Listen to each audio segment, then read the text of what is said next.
they're thought of as subjective.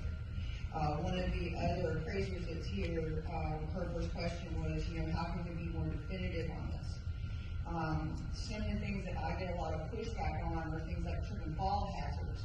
That maybe is something subjective, but as an appraiser, if I'm walking around the property and it causes me to fall, seems like it's pretty reasonable to write that up. So then let's remove kitchen knives. Let's think about this. Because I'm going to tell you, my very first issue I had when I became chief appraiser, an appraiser wrote up a trip hazard for carpet that was laying around carpet on a refinance, and the veteran said, I'm not fixing this. And she still made it subject to.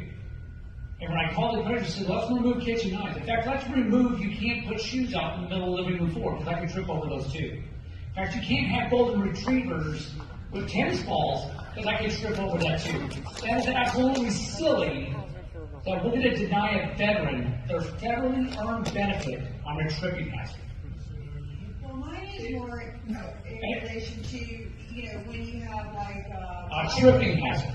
A real tripping hazard. The driveway is like in 10 pieces in 10 different levels. A tripping hazard. You're going to deny a veteran the ability to use their federally earned benefit. I don't mean to point you out. I'm going to tell you, I'm passionate about this, and I'm an appraiser. If I was doing a refinance of my home, and a veteran called out a tripping hazard, and I could not use my VA loan because they put it subject to because I had a tripping hazard, I would be fuming. Minimum property requirements. Well, and that's where I agree with the first appraiser. If we had a little bit more definitive common sense. Would you call it a tripping hazard for FHA? Would you call it a tripping hazard on conventional?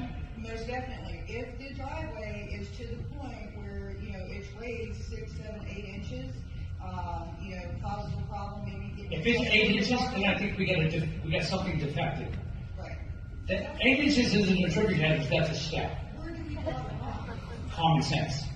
All right, and with that, let's give a big round of applause to James. Please stay in the microphone 1 second. Real quick question, and I apologize if you've covered this. I've been dealing with a family emergency. Okay. My question is, so do we as a lender have to contact the appraiser and have them remove it, or can we use common sense? Absolutely, you can remove it. You're the lender. You can self-certify and just say, this is not a NPR. Okay, perfect. Very good. Another round of applause.